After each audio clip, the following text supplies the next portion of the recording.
Hello, good morning all. Today we will be starting the topic of conjugate beam method for calculation of deflection and slope. So in this method, there are some concepts that must remember. This method is useful for both prismatic and non-prismatic section. So now what is prismatic and non-prismatic section? Prismatic section वो section होता है beam का जिसमें sectional area cross sectional area क्या होता है same होता है. सपोज ये बीम है, मैं कोई बीम बना रहा हूँ. अब इसका क्रॉस सेक्शनल एरिया क्या है, सेम है. अब इसका क्रॉस सेक्शनल एरिया अगर सेम है तो हम इस टाइप की बीम को हम प्रिज्मेटिक बीम कहते हैं. नॉन प्रिज्मेटिक बीम्स वो वाली बीम हो गई जिसमें क्रॉस सेक्शनल एरिया चेंज हो सकता है. सपोज ये बीम है, इसका क्रॉस सेक्शनल एरिया यहाँ तक ए है और यहाँ जाकर 2a हो गया, ट्वाइस ऑफ ए हो गया. इधर ए था तो यहाँ पे चेंज हो रहा है, 2a भी कुछ भी कह सकते हैं आप. तो यहाँ पे क्या हो गया, अगर हम किसी भी बीम का सेक्शन में अगर क्रॉस सेक्शनल एरिया चेंज होता है तो वो वाले टाइप्स ऑफ बीम को हम क्या कहते हैं, नॉन प्रिज्मेटिक सेक्शंस. और जिस बीम में क्रॉस सेक्शनल एरिया सेम रहता है उसको हम क्या कहते हैं, prismatic section. So I hope ये पॉइंट क्लियर हो गया. Now the second point is conjugate beam is an imaginary beam for which loading diagram is M upon EI diagram for the given beam. So conjugate beam method में हम क्या करेंगे, एक imaginary beam बनाएंगे. Okay, imaginary beam पे हम क्या apply करेंगे, कॉन्जुगेट बीम के मेथड को, कॉन्सेप्ट जो है वो अभी मैं आगे बताऊं, उसको अप्लाई करेंगे. उसके लिए हमको बेंडिंग मोमेंट डायग्राम की नॉलेज होनी चाहिए.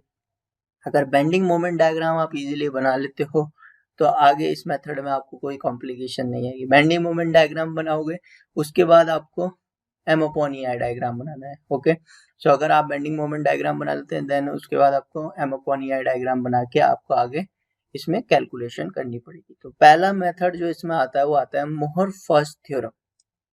अब मोहर फर्स्ट थ्योरम क्या कहता है, by this slope at any point in the real beam. Real beam, अगर जब हम दो कॉन्सेप्ट इसमें बनाएंगे, एक हम रियल बीम की बात करेंगे, एक हम कॉन्जुगेट बीम की बात करेंगे.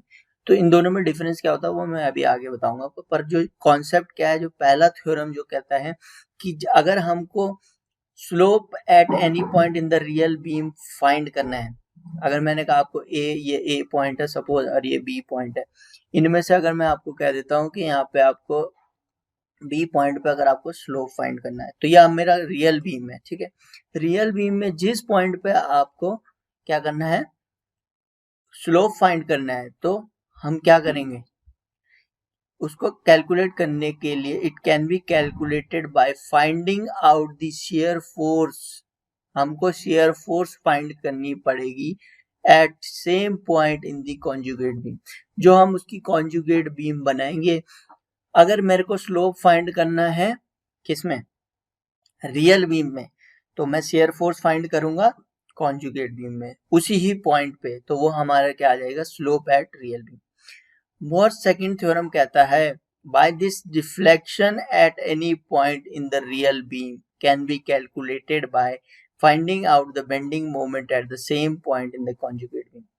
Okay, so Mohr's second theorem says that if you want to find out the deflection, अगर हमको डिफ्लेक्शन फाइंड आउट करना है किसी भी पॉइंट पे, तो उस बीम के लिए हम कॉन्जुगेट बीम बनाएंगे. कॉन्जुगेट बीम में उस ही पॉइंट पे हमको बेंडिंग मोमेंट कैलकुलेट करेंगे.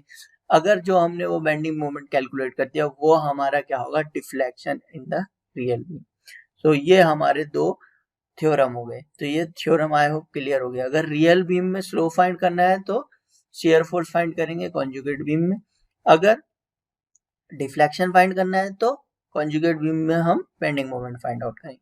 तो इसके लिए आपको ये डिफरेंट नोट्स हैं, ये आपको याद रखने होंगे. जैसे if at any point in conjugate beam shear force is positive, ध्यान से इनको नोट्स बना लें आप कि इसमें जो भी पॉइंट्स मैंने क्लियरली बताए हैं ये आपको बिल्कुल माइंड में हमेशा याद रहना चाहिए कि मैं जब कॉन्जुगेट बीम मेथड कर रहा हूं तो क्या क्या कॉन्सेप्ट्स थे उसमें.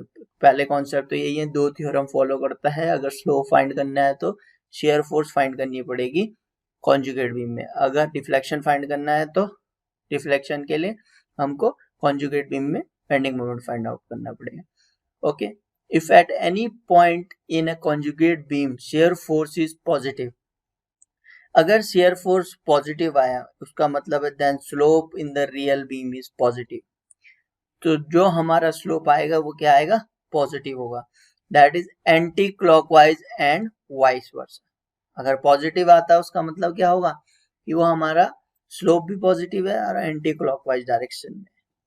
अगर हम if in conjugate beam sagging bending moment, sagging means positive bending moment, then in real beam at same point upward deflection and vice versa. अगर हमारा कॉन्जुगेट बीम में हमारा जो बेंडिंग मोमेंट है वो पॉजिटिव आता है, पॉजिटिव आता है मीन्स सैगिंग आता है, सैगिंग आता है तो देन रियल बीम में जो हमारा डिफ्लेक्शन होगा वो क्या होगा, अपवर्ड डायरेक्शन में होगा। Okay, if bending moment diagram of any real beam is positive, अगर bending moment diagram real beam का, अगर हम बेंडिंग मोमेंट डायग्राम बनाते हैं अगर वो पॉजिटिव आता है, then loading in the conjugate beam will be upwards and vice versa. So हमको जो कॉन्जुगेट बीम में लोडिंग दिखानी पड़ेगी वो क्या दिखानी पड़ेगी, अपवर्ड्स दिखानी पड़ेगी। अगर हमारा बेंडिंग मोमेंट रियल बीम का क्या आता है, पॉजिटिव आता है, तो लोडिंग हम कॉन्जुगेट बीम में क्या दिखाएंगे, अपवर्ड डायरेक्शन में दिखाएंगे। ठीक है, अब इसको समझाने के लिए आपको ये कॉन्सेप्ट दिखाते हैं।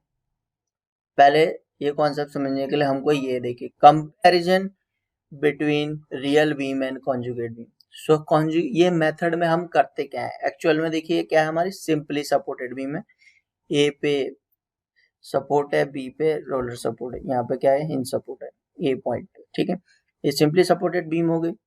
स्लोप क्या होता है इस पॉइंट पे, slope at A is not equal to 0 but deflection is 0। B point पे same, theta is not 0, deflection is 0।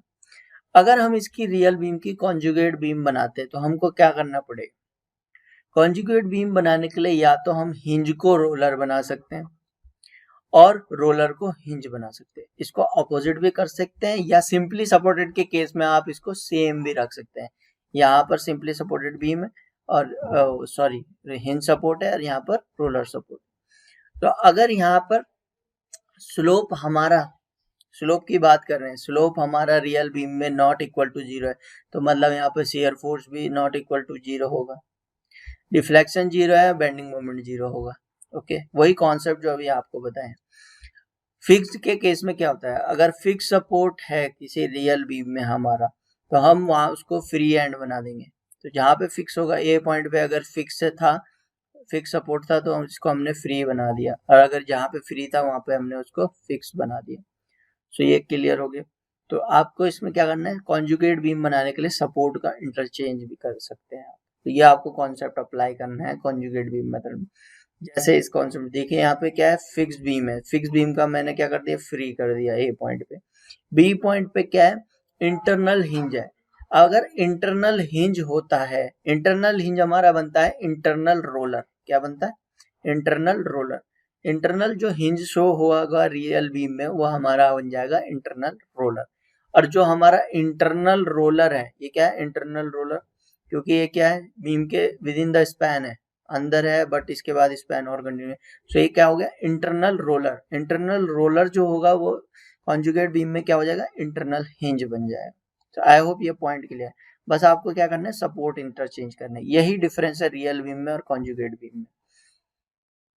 ठीक है, और देखिए जैसे कि ये वाला यहाँ पर हम सिंपली सपोर्टेड बीम का केस है, तो इसमें क्या होगा, ये रियल बीम थी, रियल बीम का हमने कॉन्जुगेट बीम बनाया तो हिंज का रोलर कर दिया और रोलर का हिंज कर दिया। सो ये हमारी कॉन्जुगेट बीम बन गई है।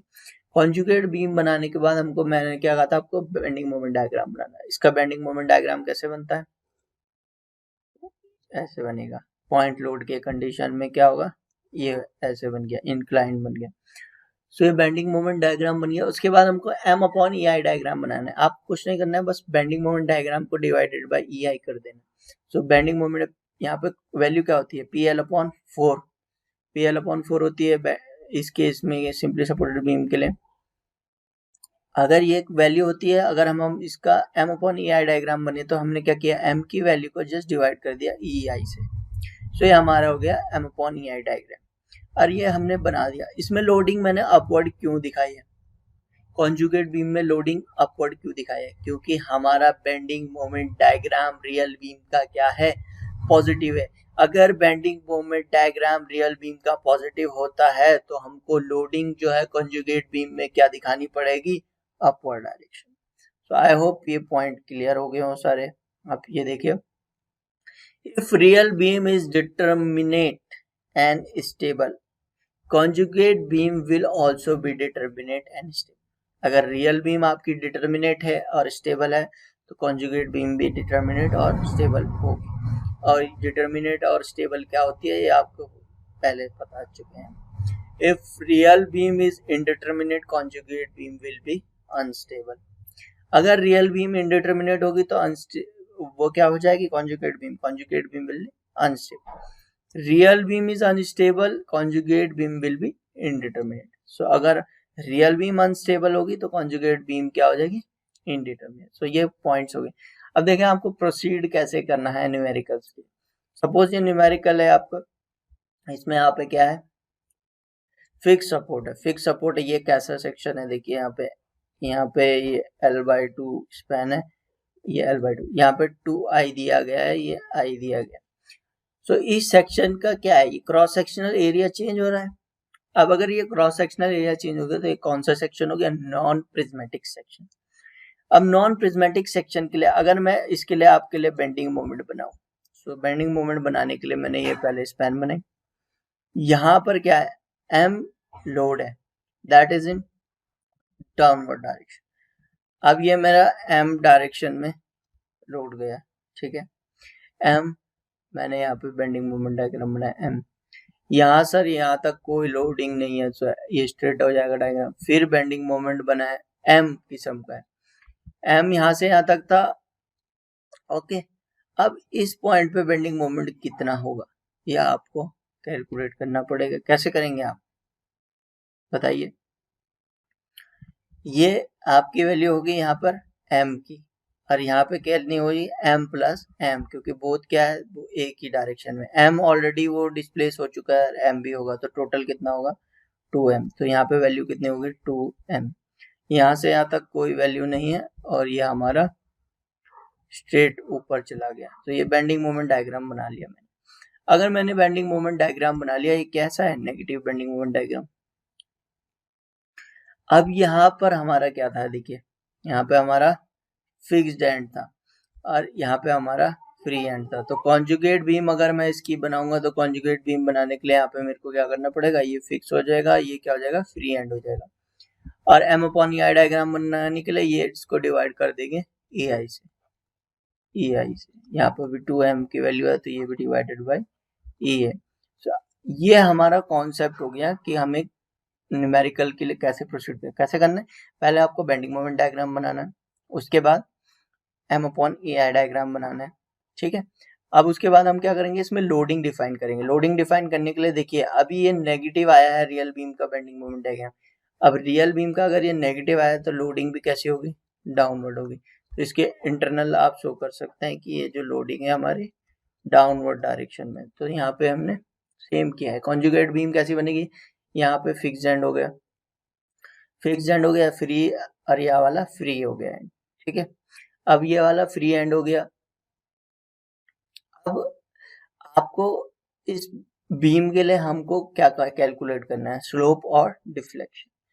अगर मैंने स्लोप और डिफ्लेक्शन कैलकुलेट करना है तो अब मेरे को क्या करना पड़ेगा? रियल बीम में अगर स्लोप फाइंड करना है तो शेयर फोर्स फाइंड करना पड़ेगा कॉन्जुगेट बीम में।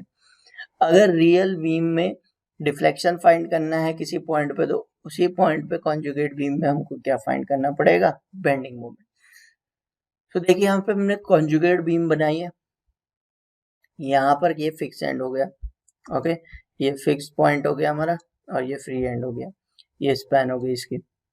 अब लोडिंग डाउनवर्ड डायरेक्शन में क्यों दिखाई है ये आपका क्लियर हो गया, ठीक है कॉन्सेप्ट।